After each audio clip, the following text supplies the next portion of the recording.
Introduction: How to remove toxic people from your life.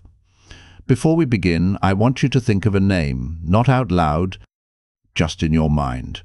Think of the person who makes your chest feel tight. The one whose messages change your mood instantly. The one who leaves you confused after conversations. The one who makes you question yourself. You know exactly who I'm talking about. This audiobook is not about hate. It is not about revenge. It is not about becoming cold or heartless. It is about protecting your peace. There is a silent epidemic in the world today. It is not visible like a virus. It does not appear on medical scans, but it destroys confidence, ambition, mental health, and sometimes entire futures. It is emotional toxicity. Many people live their entire lives surrounded by individuals who slowly drain their energy. They normalize disrespect. They justify manipulation. They excuse patterns that quietly damage their self-worth. And the most dangerous part, they call it love. They call it loyalty. They call it family. They call it friendship. But deep inside, something feels wrong. You feel tired around them. You feel smaller around them. You feel like you are constantly defending yourself. And yet, you stay. Why? Because removing toxic people is not easy. Sometimes they are friends you've had for years. Sometimes they are partners you once dreamed of marrying. Sometimes they are relatives. Sometimes they are co-workers you cannot avoid. Walking away feels dramatic. Setting boundaries feels selfish. Speaking up feels dangerous. So you remain silent. But silence has a cost. Every day you tolerate disrespect, your self-respect weakens. Every time you ignore your intuition, your confidence shrinks. Every time you allow manipulation, your inner strength erodes. This audiobook is your awakening. You will learn how to recognize toxicity without guilt. You will understand why toxic people enter your life. You will discover why it feels so hard to leave. You will learn how to detach without becoming cruel. And most importantly, you will learn how to rebuild yourself after letting them go. This is not about changing others. It is about reclaiming yourself.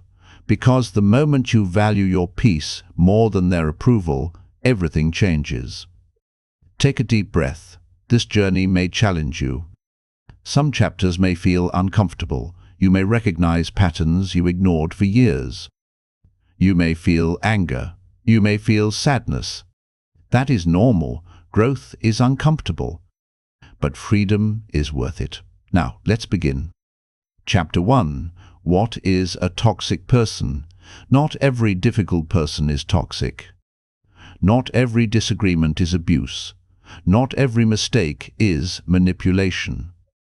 To remove toxic people from your life, you must first understand what toxicity truly is. A toxic person is someone whose consistent behavior harms your emotional, psychological, or even physical well-being. Not occasionally, not accidentally. Consistently. Consistency is the key. Everyone has bad days. Everyone says something wrong sometimes. Everyone can be stressed or irritable, but toxicity is not a bad day. It is a pattern. It is the repeated cycle of behavior that leaves you feeling drained, confused, anxious, or diminished. After spending time with them, you do not feel supported. You feel exhausted. You replay conversations in your head. You question your memory. You wonder if you are too sensitive. Toxic people often do not appear toxic in the beginning. In fact, they can be charming, confident, charismatic, generous, attentive. They know how to make strong first impressions, but over time, small cracks begin to show. They joke at your expense and call you sensitive when you react. They criticize you and claim it is for your own good. They twist arguments until somehow everything becomes your fault. They minimize your achievements. They compete instead of celebrate. And when you confront them, something strange happens. Instead of accountability, you receive denial. That never happened. You misunderstood. You're overreacting. You always create problems. Slowly, your confidence begins to erode. The most dangerous aspect of toxic behavior is not loud aggression. It is subtle control. It is emotional manipulation disguised as concern. It is inconsistency that keeps you emotionally unstable. One day they are warm and kind. The next day they are distant and cold. This unpredictability creates attachment. You start working harder for their approval. You try to avoid upsetting them. You adjust your behavior to maintain peace. Without realizing it, you shrink. Healthy relationships do not require you to shrink. A healthy connection allows you to feel safe being yourself. You can express feelings without fear. You can disagree without punishment. You can grow without competition. Toxic relationships feel different. You walk on eggshells. You filter your words. You apologize for things that are not your fault, and perhaps the most telling sign, your body knows before your mind admits it. Tight shoulders, restless sleep, anxiety before meeting them, relief when they cancel plans. Your nervous system recognizes threat even when your heart is attached. Here is a truth many people struggle to accept. You can love someone and they can still be toxic for you. Love does not cancel patterns. History does not justify harm. Potential does not erase reality. Sometimes the person you care about is the person slowly damaging you. And recognizing that does not make you cruel. It makes you aware. Before you can remove toxic people, you must stop minimizing their behavior. You must stop explaining away patterns. You must stop convincing yourself that it will get better without change, because clarity is the beginning of freedom. And in the next chapter, we will explore something even deeper: why toxic people enter your life in the first place, why they feel familiar, why they feel addictive, and why walking away feels so difficult. Are you ready to continue? Chapter 2: Why Toxic People Enter Our Lives. If toxic relationships hurt us so deeply, why do we keep experiencing them? Why do intelligent, kind, capable people repeatedly find themselves trapped in emotionally draining connections? The answer is uncomfortable. Toxic people do not enter our lives randomly. They enter through emotional openings. And those openings often come from places we have never healed. Many people think they choose relationships consciously. They believe they evaluate behavior logically. They assume attraction is about compatibility. But human connection is rarely logical. It is psychological. It is emotional. It is patterned. You do not attract what you want. You attract what feels familiar. And familiarity is powerful. If you grew up in an environment where love felt conditional, where approval had to be earned, where affection was inconsistent, your nervous system learns something very specific: love requires effort, anxiety, and uncertainty. So later in life, when you meet someone who feels unpredictable, intense, or emotionally unstable, something inside you recognizes it. It does not feel peaceful. It feels familiar. And the brain confuses familiarity with safety. That is one of the most dangerous psychological illusions. You may have grown up trying to please a critical parent. So when you meet a partner who criticizes you but occasionally praises you, you work harder for their validation. It feels like a challenge you must win. You may have grown up around emotional distance. So when someone pulls away from you unpredictably, you chase them. You try to prove your worth. You may have learned that conflict equals passion. So calm, stable people feel boring to you. This is not weakness. This is conditioning. Your nervous system memorized patterns long before you understood them. And until you become aware of those patterns, you will unconsciously recreate them. There is another reason toxic people enter our lives.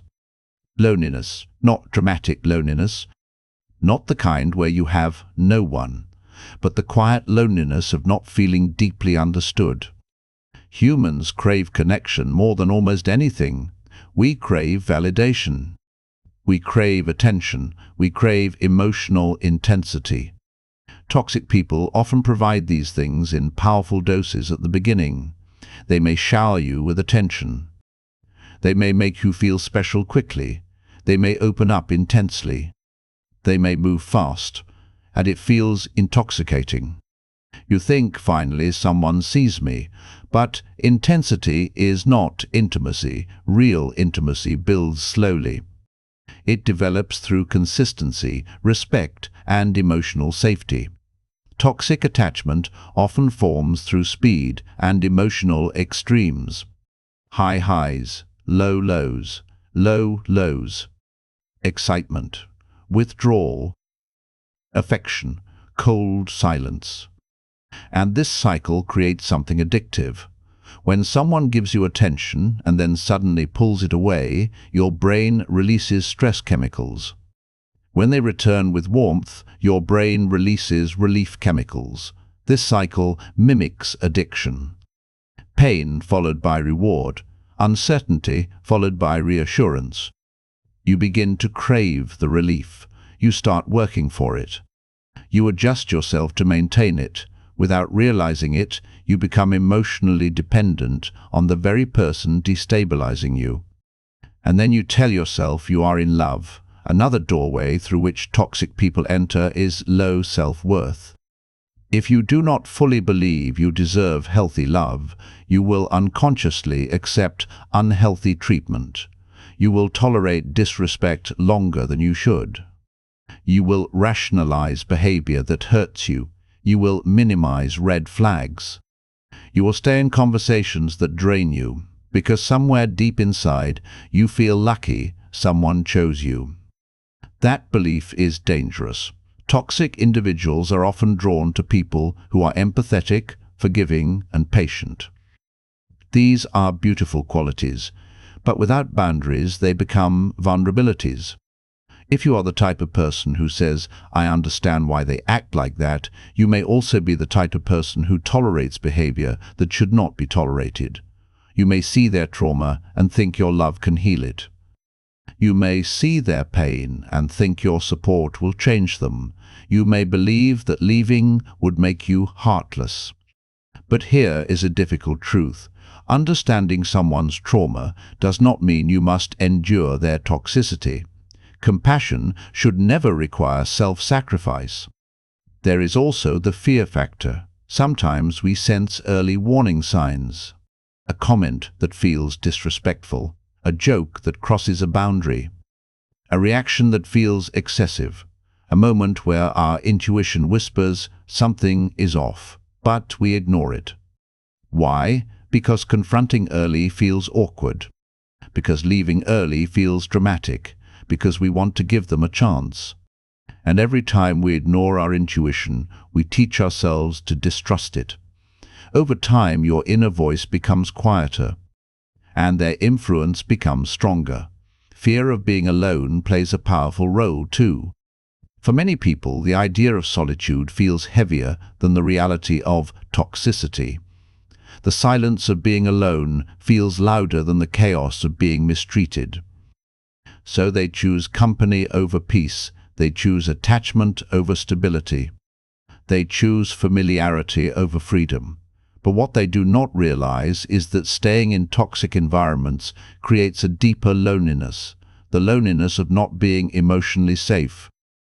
You can be surrounded by people and still feel alone. You can be in a relationship and feel unseen. You can be loved and still feel unsupported. That is the quiet tragedy of toxicity. Sometimes toxic people enter our lives simply because we have not yet learned boundaries. Boundaries are not walls. They are guidelines. they teach people how to treat you. If you never say no, people assume yes. If you never express discomfort, people assume comfort. If you never defend your time, energy, or emotions, people assume unlimited access. Toxic individuals test limits subtly. A disrespectful comment, a small lie, a broken promise. And if there is no consequence, the behavior expands. Not because you deserve it, but because human behavior adapts to what is permitted. The absence of boundaries invites intrusion. And perhaps the most important reason toxic people enter our lives is this: we sometimes believe love means endurance. We believe loyalty means staying no matter what. We believe strength means tolerating pain. But true strength is discernment. True loyalty includes loyalty to yourself. True love does not demand that you abandon your peace. You are not weak for attracting toxic people. You are human, but you become powerful when you understand why it happened. Because awareness changes everything. When you heal your insecurities, toxic people lose leverage. When you raise your standards, toxic behavior becomes obvious. When you learn to sit comfortably alone, manipulation loses its grip. When you trust your intuition, red flags shine brighter. And suddenly the same behaviors that once attracted you begin to repel you. That is growth. As you listen to this chapter, I want you to reflect quietly. Was the relationship intense from the beginning?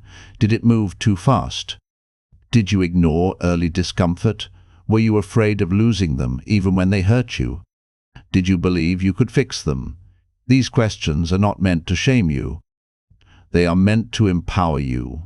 Because once you understand the doorway through which toxicity entered, you can close it. In the next chapter, we will explore the psychology of toxic behavior itself. We will look at what drives manipulation, control, jealousy, and emotional inconsistency. When you understand the psychology behind toxic patterns, something powerful happens. You stop taking it personally.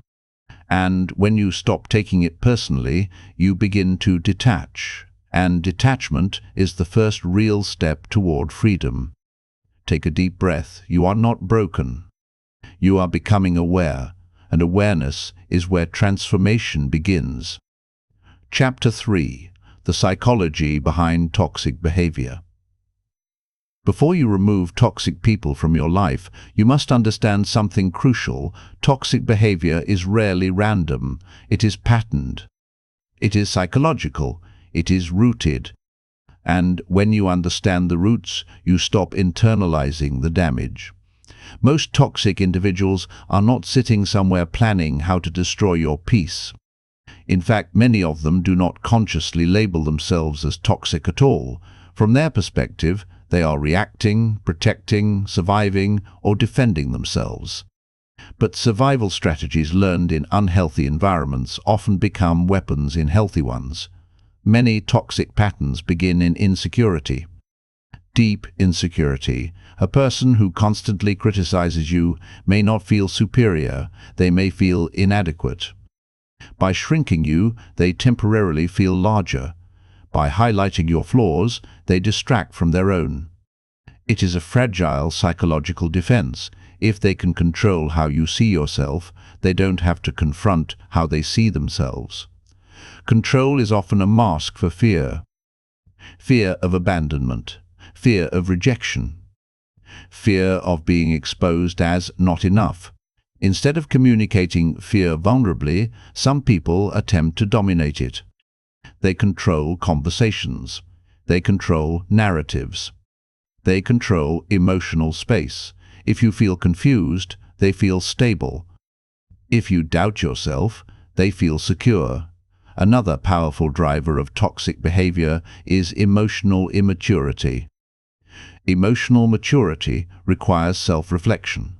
It requires the ability to sit with uncomfortable feelings without projecting them onto others. It requires accountability, the willingness to say, "I was wrong." Many toxic individuals never developed that capacity.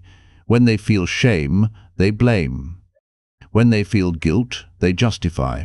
When they feel threatened, they attack. When they feel exposed, they deflect. Projection becomes their primary defense mechanism. They accuse you of what they struggle with internally. If they are dishonest, they suspect you of lying. If they are jealous, they question your loyalty. If they are manipulative, they call you manipulative. Projection is psychological self-protection. It allows a person to avoid confronting painful truths about themselves. Gaslighting, one of the most destructive toxic behaviors, operates from this same mechanism. It is not always grand or dramatic. Sometimes it is subtle, a denial of something clearly said, a rewriting of events, a suggestion that your memory is flawed. Over time, the goal is not simply to win arguments. The goal is to destabilize your perception. If you doubt your memory, you depend on theirs. If you doubt your judgment, you seek their guidance. If you doubt your feelings, you silence yourself. Gaslighting erodes internal authority. And once internal authority is weakened, control becomes easier. There is also the role of narcissistic traits, not necessarily clinical narcissism, but traits that revolve around ego fragility. Some individuals require constant validation. They feed on admiration. They struggle to celebrate others unless they are the center of the narrative. Your success becomes a threat. Your independence becomes rebellion. Your boundaries become disrespect. Because in their internal world, relationships are not partnerships, they are hierarchies. If they are not above, they feel beneath. Toxic jealousy emerges from this insecurity. It is not love, it is possession, disguised as passion. It demands access, attention, reassurance. It questions your loyalty not because you are untrustworthy, but because their internal stability depends on controlling external variables. And then there is trauma. Some toxic individuals carry unresolved trauma that manifests as volatility, mood swings, emotional withdrawal, explosive reactions, sudden coldness. Trauma can distort relational patterns. But trauma does not excuse repeated harm. Understanding someone's wound does not require you to become its casualty. Another psychological component of toxic behavior is learned relational strategy. If someone grew up in an environment where manipulation was normal, where love was transactional, where silence was punishment, or where anger achieved results, those strategies become embedded. As adults, they repeat what once worked. If guilt made people stay, they use guilt. If anger made people comply, they use anger. If withdrawal made people chase, they withdraw. These behaviors are often unconscious repetitions of early experiences. But unconscious repetition does not make the impact any less damaging. One of the most confusing aspects of toxic individuals is their duality. They can be charming in public and cruel in private. Supportive one day and dismissive the next. Generous at times and withholding at others. This inconsistency is not accidental. Intermittent reinforcement, unpredictable reward, is one of the strongest psychological bonding mechanisms. When affection is inconsistent, you work harder for it. When kindness is unpredictable, you treasure it more intensely. The uncertainty strengthens attachment. You begin to chase the good version of them. You tell yourself, they're not always like this, and you're right, they're not. But the inconsistency is the pattern.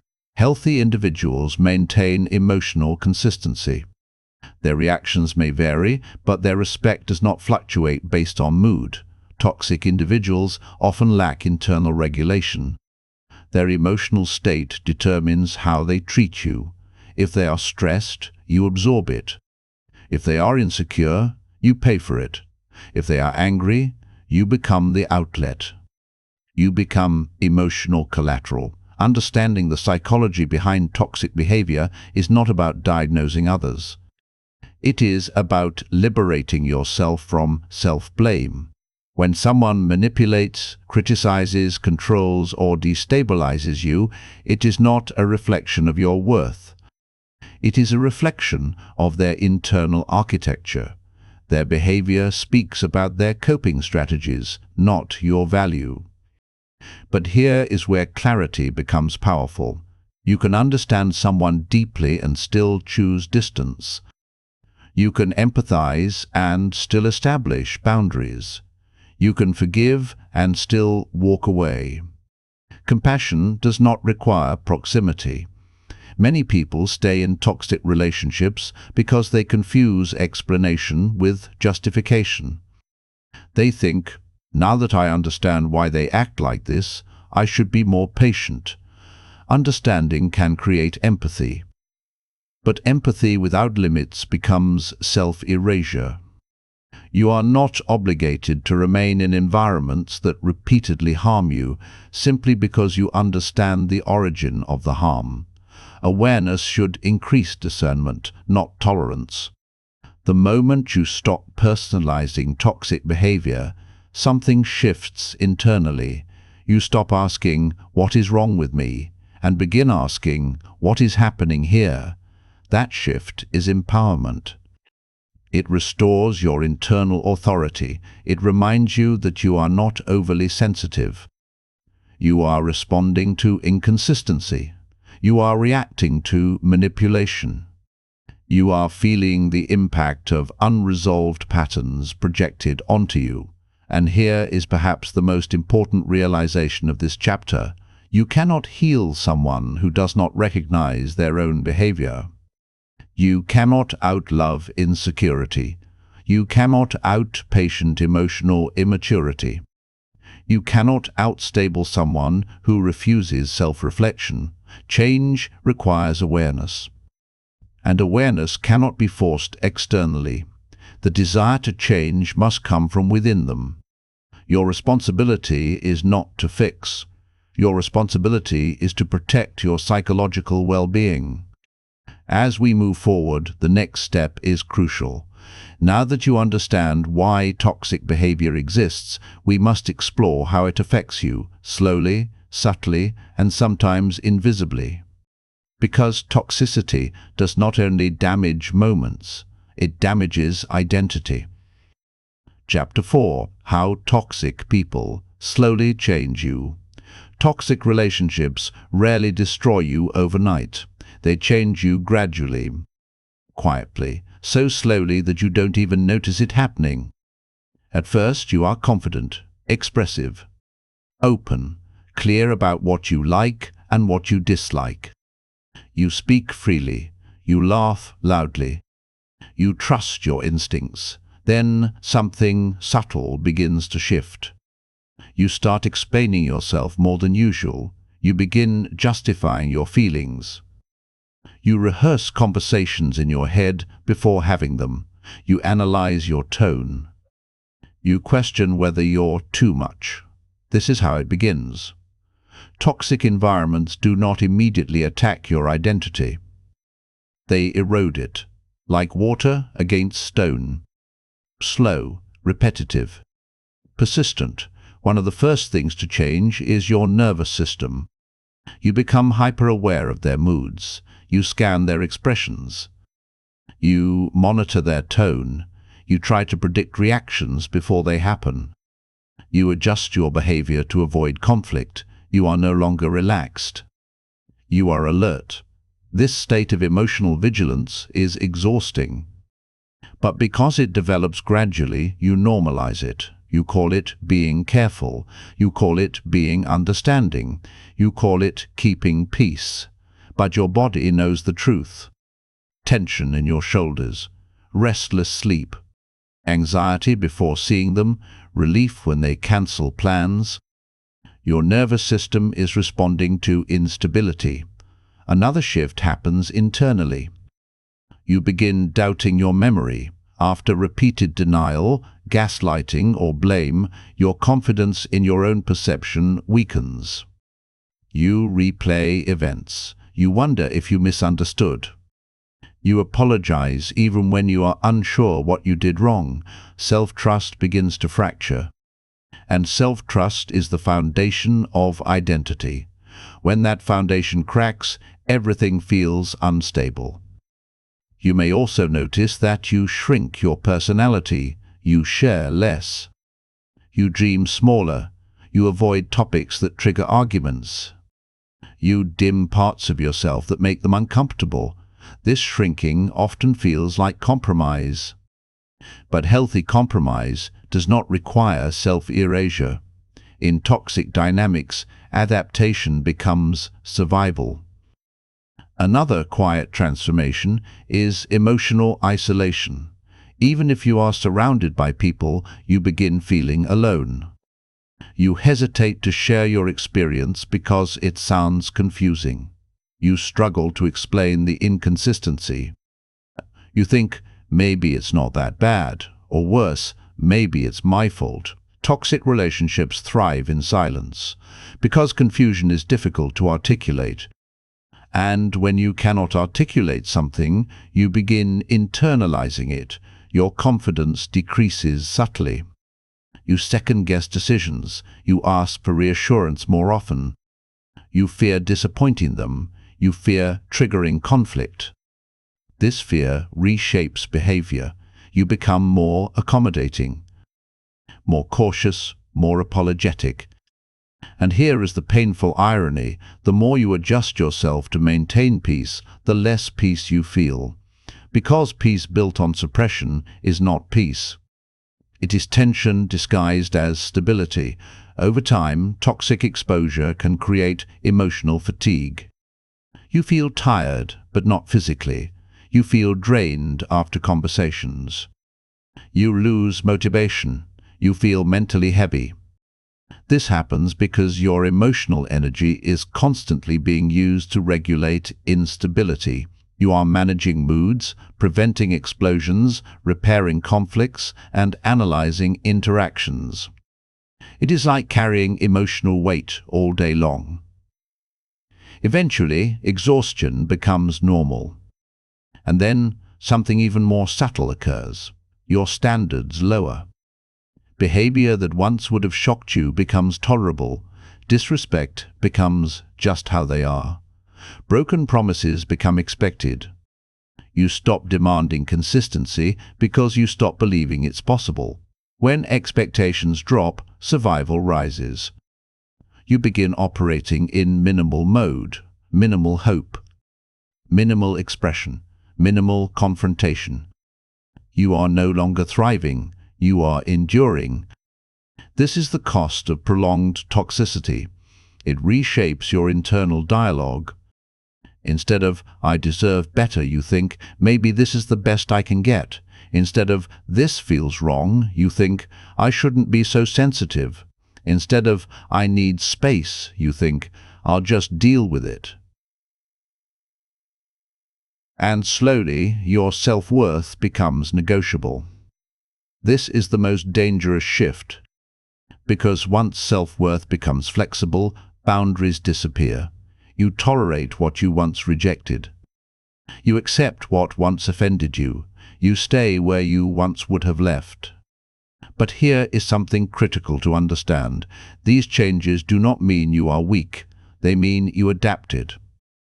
Human beings adapt to survive environments, even unhealthy ones, especially unhealthy ones. Your mind tries to maintain connection because connection feels safer than isolation.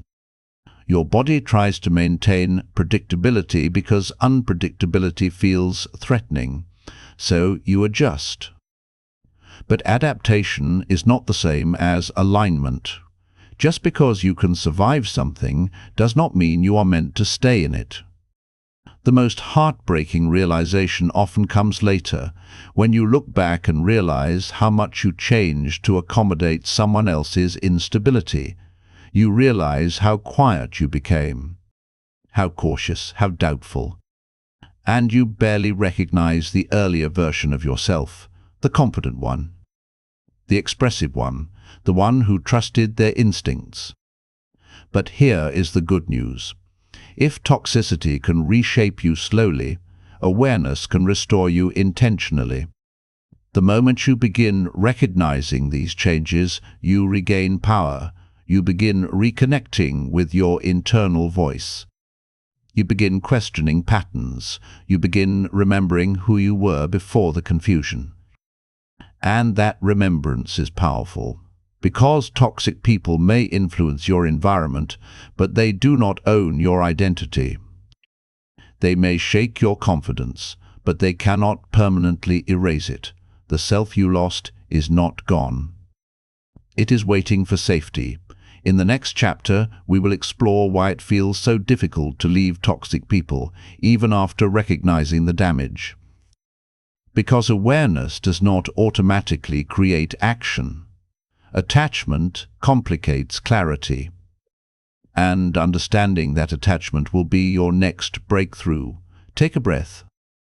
If you recognized yourself in this chapter, know this: you are not broken. You were adapting. Now you are awakening. And awakening is the beginning of freedom. Chapter 5. Why it is so hard to let go, knowing that someone is toxic and leaving them are two entirely different things. Clarity does not automatically produce courage. In fact, sometimes clarity makes leaving even more painful, because once you see the truth, you must confront a deeper question. If this relationship is harming me, why am I still here? The answer is rarely simple. Letting go is difficult because attachment is not logical. It is neurological. Emotional bonds form through shared time, vulnerability, and repeated interaction. Your brain does not categorize someone as healthy or unhealthy. It categorizes them as familiar, and familiarity feels like safety, even when it is not. When you spend months or years intertwined with someone, your routines begin to overlap. Your memories are shared. Your daily rhythms subtly synchronize.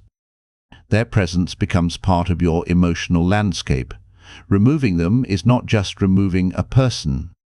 It is removing a pattern. And the mind resists disruption of patterns. There is also the phenomenon of intermittent reinforcement, one of the strongest psychological hooks in human behavior. When affection, validation, or kindness is given unpredictably, it creates a powerful cycle of hope. You remember the good days vividly. You replay the laughter. You recall the moments when they were gentle, attentive, present, and you tell yourself that's who they really are. The painful days become exceptions in your narrative. You minimize them. You rationalize them. You tell yourself they were stressed, overwhelmed, misunderstood. Hope becomes the glue. But hope, when attached to inconsistency, can become a trap. You are not staying for who they are consistently.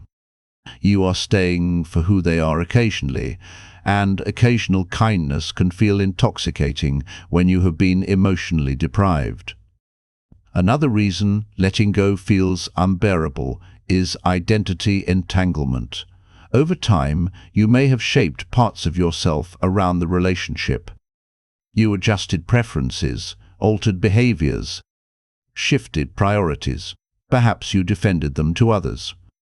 Perhaps you invested deeply in making it work. To leave feels like admitting loss. Not only loss of them, but loss of the version of you that tried so hard. There is grief in that.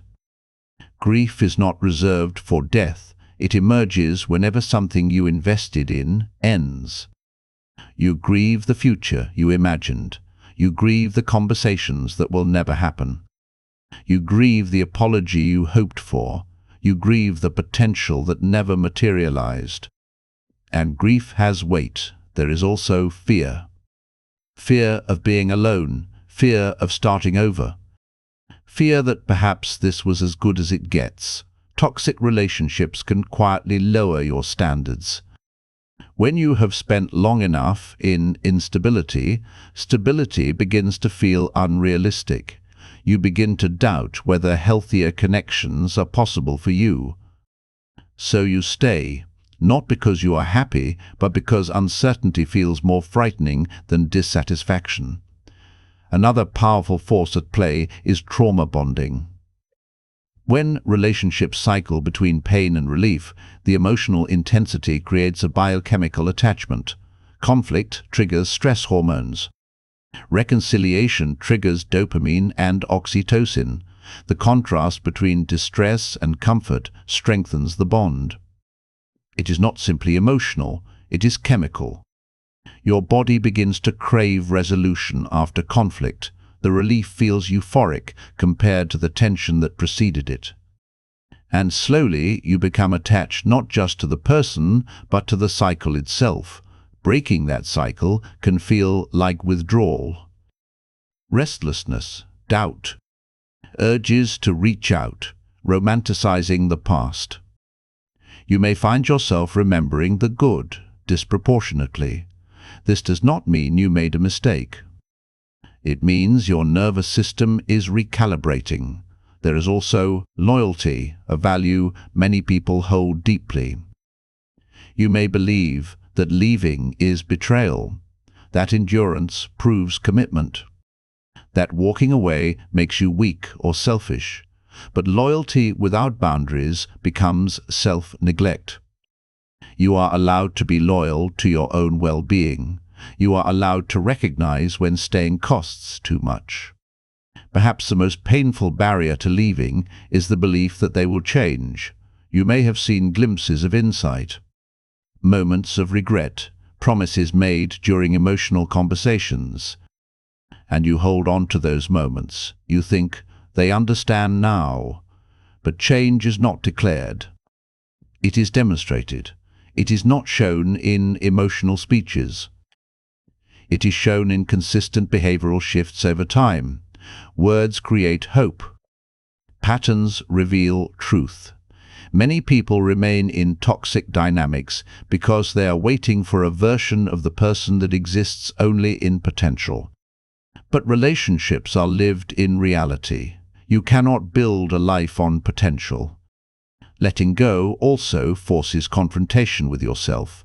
It requires you to acknowledge what you tolerated. It requires you to admit where you ignored intuition. It requires you to see how long you stayed despite inner discomfort. And that self-confrontation can be painful. It is easier to remain in the relationship than to examine the parts of yourself that accepted it. But here is something important. Leaving is not an act of aggression. It is an act of alignment. It is choosing emotional stability over intensity. It is choosing self-respect over attachment. It is choosing long-term peace over short-term familiarity. The difficulty of letting go does not mean you should stay. It means you were attached. It means you cared. It means you invested. And caring deeply is not weakness. But there is a difference between caring for someone and losing yourself for someone. As you listen to this, you may feel resistance. You may think of their good qualities. You may feel guilt. You may question whether things were truly that bad. This internal conflict is normal. Attachment rarely dissolves cleanly. But ask yourself one quiet question. If nothing changed, if the patterns remained exactly as they are today, would you be at peace 5 years from now? That question strips away fantasy. It confronts reality. And reality, though uncomfortable, is grounding. In the next chapter, we will move from understanding to action. You will begin learning how to emotionally detach, not through coldness or cruelty, but through clarity and discipline, because awareness without action keeps you informed. Awareness with action sets you free. Take a moment. Let the weight of this chapter settle.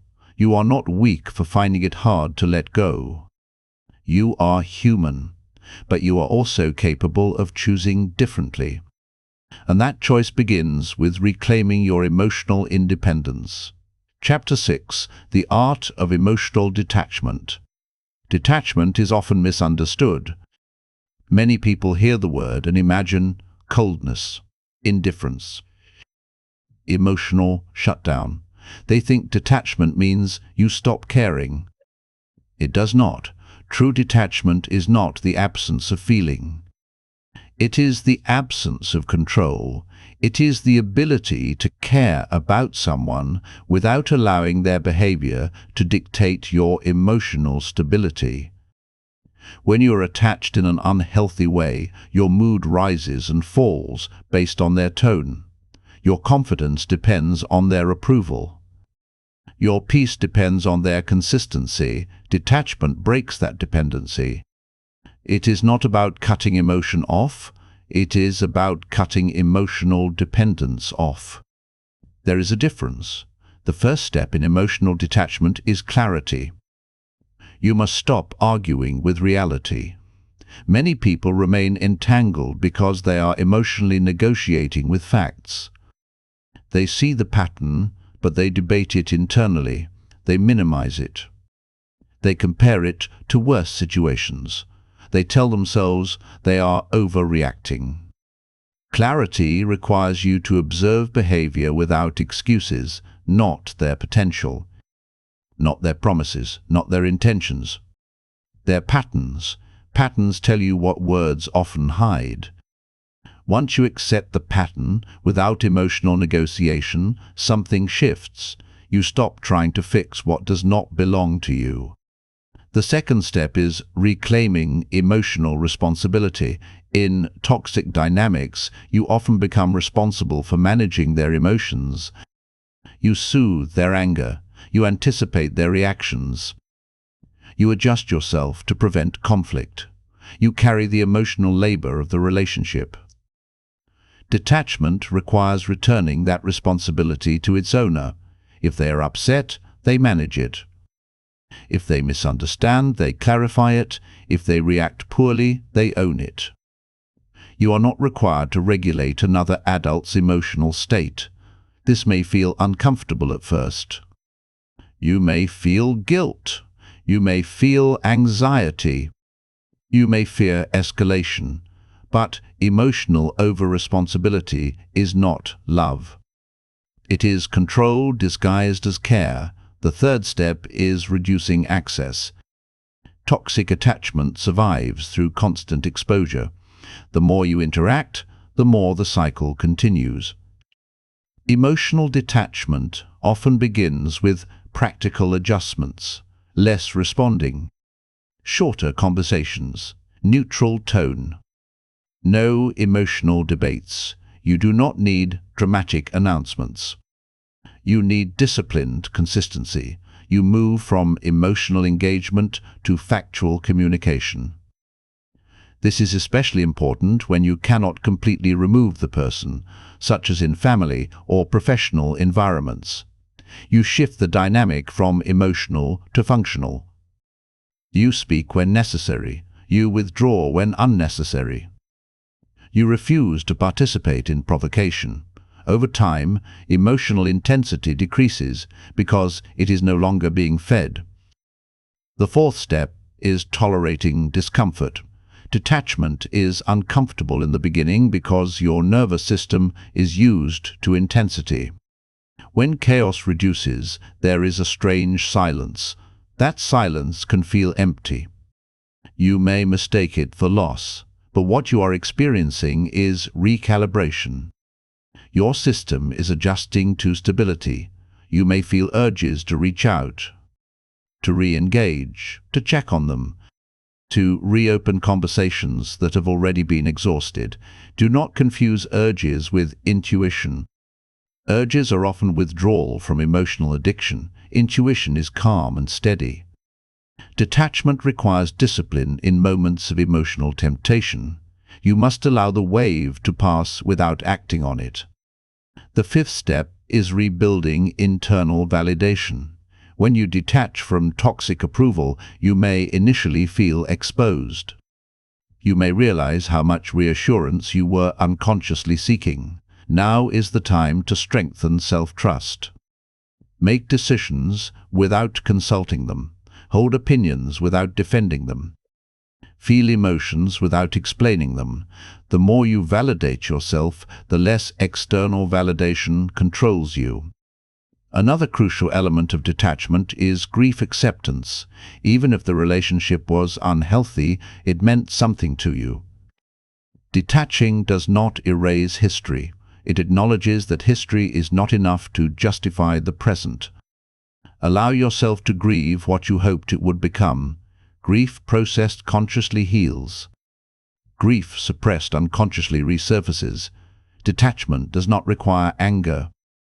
It requires acceptance. Acceptance does not mean approval. It means you see clearly. One of the most powerful mindset shifts in detachment is this: you stop trying to be understood by someone committed to misunderstanding you. Toxic individuals often twist explanations into arguments. They reinterpret boundaries as attacks. They distort communication into conflict. At some point you realize that clarity does not always produce agreement. And peace does not require agreement, it requires disengagement from unnecessary battles. Detachment is choosing not to argue with someone invested in distortion. It is choosing silence over circular conversations. It is choosing distance over drama. And here is something deeply important: detachment is not about punishing them. It is about protecting you. When you emotionally detach, you regain mental space. Your thoughts become clearer. Your sleep improves. Your body relaxes. You begin noticing how much energy was previously consumed by tension. You start rediscovering parts of yourself that were overshadowed: your humor, your creativity, your ambition, your calm. You realize how much of your life was organized around managing someone else's instability. And with that realization comes empowerment. But detachment is not a one-day decision. It is a repeated practice. Some days will feel strong. Other days will feel nostalgic. You may question yourself.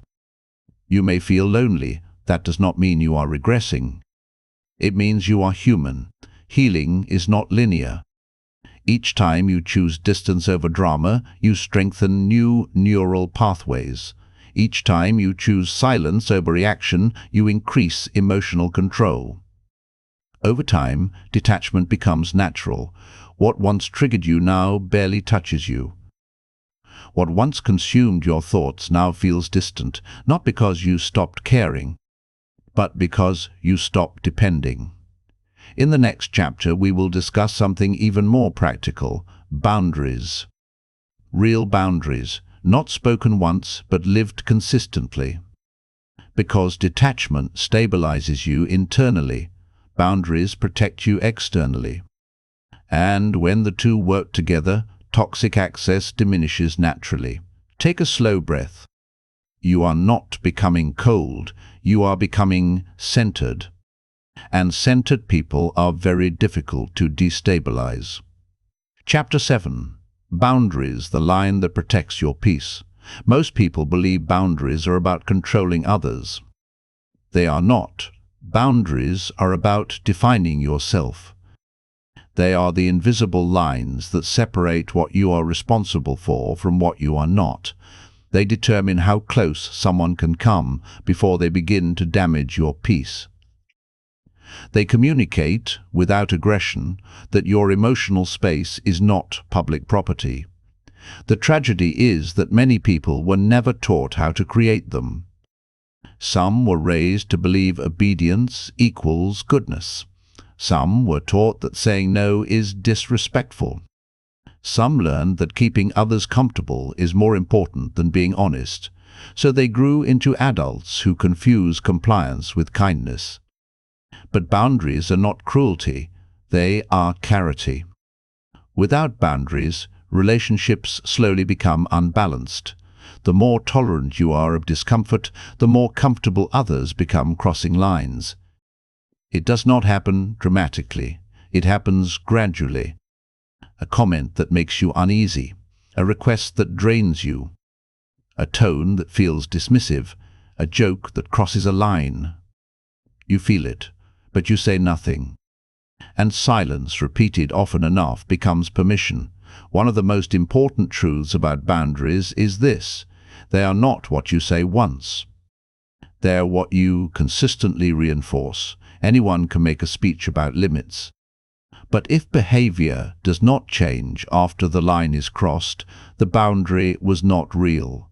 A boundary without consequence is merely a suggestion. This does not mean punishment. It means action. If someone repeatedly disrespects your time, you reduce access. If someone mocks your feelings, you stop sharing them. If someone raises their voice, you end the conversation. You do not argue the boundary into existence. You demonstrate it. Healthy people adjust when they recognize your limits. Toxic individuals test them. They may call you dramatic. They may accuse you of changing. They may suggest you are being selfish. This reaction is revealing. When someone benefits from your lack of boundaries, your strength feels like a threat to them. Expect resistance. It does not mean you are wrong. It means the dynamic is shifting. One reason people struggle with boundaries is guilt. You may feel guilty for disappointing someone, guilty for not replying immediately, guilty for declining invitations, guilty for no longer tolerating behavior you once ignored. But guilt is not always a signal that you are wrong. Sometimes it is simply the emotional residue of growth. When you begin prioritizing your peace after years of prioritizing others' comfort, your nervous system experiences unfamiliar tension. It interprets assertiveness as danger because it has been conditioned to avoid conflict. With practice, that guilt fades. Another important aspect of boundaries is emotional boundaries, not just behavioral ones. Emotional boundaries mean you do not absorb what does not belong to you. If someone is in a bad mood, it is not automatically your responsibility to fix it. If someone is disappointed, it does not automatically mean you failed. If someone projects insecurity onto you, it does not automatically define you. Emotional boundaries separate empathy from ownership. You can understand someone without carrying them. You can care without rescuing. You can listen without solving. This separation protects your inner stability. Boundaries also require self-awareness. You cannot communicate limits if you do not know where they are. Pay attention to your body. It reacts before your mind rationalizes. Tightness, irritation, sudden exhaustion, these are signals. Discomfort is data. Instead of ignoring it, examine it. What crossed a line? What expectation felt unfair? What tone felt disrespectful? The more clearly you identify the trigger, the more precisely you can respond. Clarity eliminates drama. When boundaries are vague, conversations become chaotic. When boundaries are clear, communication becomes simple. I am not comfortable with that. I will not continue this conversation if it becomes disrespectful. I need time before responding. Notice something about these statements. They do not attack. They do not accuse. They define. A powerful boundary does not require explanation beyond reason. Over-explaining often invites negotiation, and boundaries are not negotiations about your comfort. Another reality must be acknowledged. Setting boundaries may change your relationships. Some people will adapt, some will distance themselves. Some will become hostile, but consider this carefully. If a relationship cannot survive healthy boundaries, it was surviving on your self-sacrifice. True connection respects limits. There is strength in quiet firmness. Not loud aggression, not emotional explosions. Just calm repetition. If a boundary is crossed, you repeat it. If it is crossed again, you act. Consistency builds credibility. Inconsistency invites testing. Boundaries are not about winning arguments. They are about preserving energy. You cannot thrive in environments where your limits are constantly violated. Even if love exists, even if history exists, even if shared memories exist, love without respect becomes erosion. Respect without boundaries becomes impossible. One of the most transformative realizations you will experience is this: the people who truly value you will not require you to betray yourself to keep them. And the ones who leave when you stop overextending were attached to your compliance, not your presence. Let them go. Your peace is more valuable than their approval. As you begin practicing boundaries, your confidence will strengthen. Not because conflict disappears, but because self-respect increases. You begin trusting yourself again.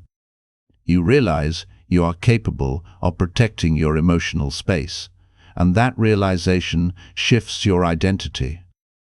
You are no longer someone who endures quietly. You are someone who chooses deliberately.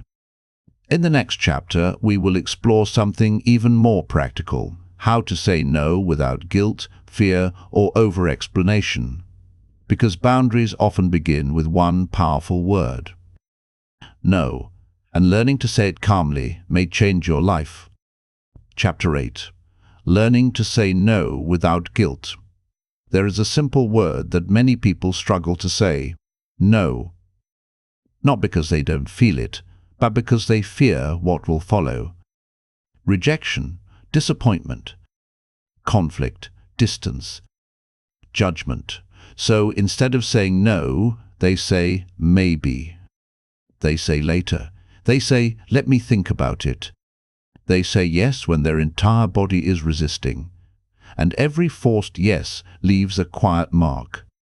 Saying no is not difficult because of language. It is difficult because of conditioning. Many of us were raised to associate compliance with goodness. A good person is agreeable, helpful, available, accommodating, easy to deal with. We were praised for flexibility, not firmness, for patience, not protest. Over time, we internalized a belief: if I say no, I risk losing connection, and so we overextend. We attend events we do not want to attend. We accept responsibilities that exhaust us. We tolerate conversations that drain us. We remain accessible to people who disrespect us. All because the discomfort of saying no feels heavier than the exhaustion of saying yes. But here is a truth that changes everything. Every time you say yes to something that violates your peace, you are saying no to yourself. No to rest, no to clarity, no to emotional safety, no to authenticity. And self-betrayal, repeated often enough, becomes identity. You begin seeing yourself as someone who must endure. Learning to say no is not about becoming rigid or unkind. It is about becoming aligned. Alignment means your words match your inner truth. If you do not want to do something, your response reflects that reality calmly. No drama, no apology for existing, no elaborate justification. One of the biggest obstacles to saying no is guilt. Guilt appears because you are breaking an old pattern. If you have spent years prioritizing others' comfort over your own, asserting yourself will initially feel selfish. But selfishness and self-respect are not the same. Selfishness disregards others.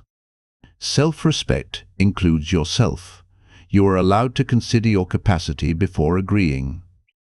You are allowed to protect your time. You are allowed to decline invitations. You are allowed to withdraw from conversations that feel disrespectful. You are allowed to change your mind. Saying no does not make you difficult. It makes you clear.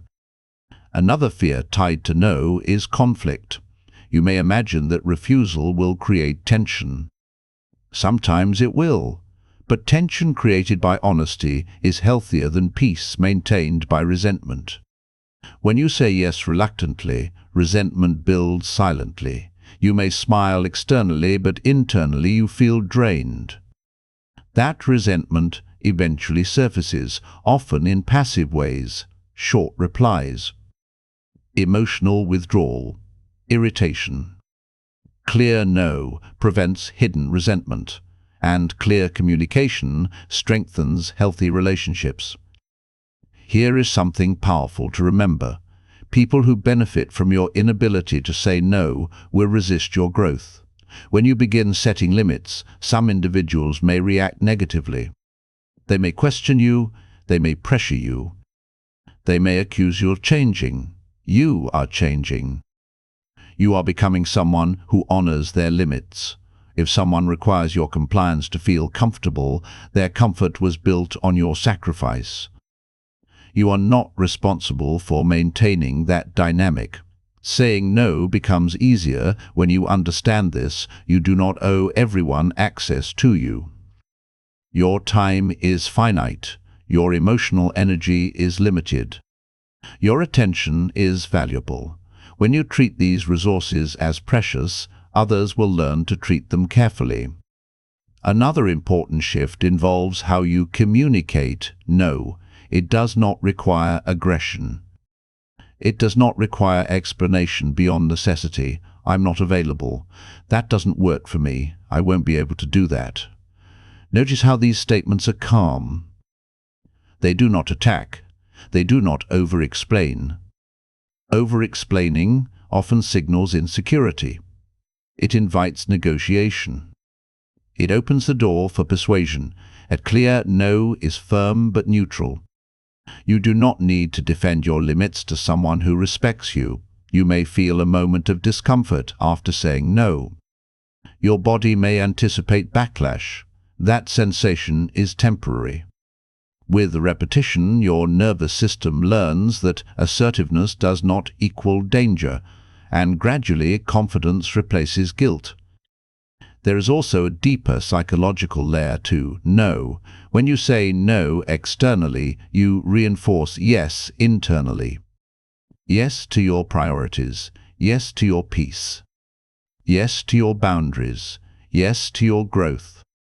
This internal reinforcement builds self-trust, and self-trust is foundational to emotional independence. Many toxic dynamics survive because one person cannot say no.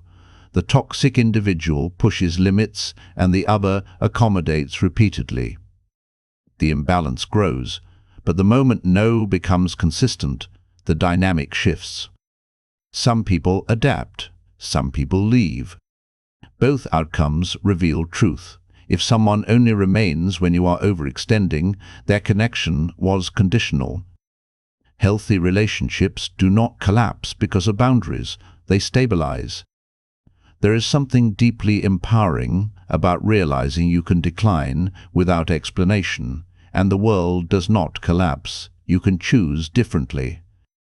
You can disappoint someone and still be worthy. You can prioritize yourself and still be compassionate. You can say no and remain kind. Kindness without boundaries is self-erasure. Kindness with boundaries is strength. As you practice this skill, start small.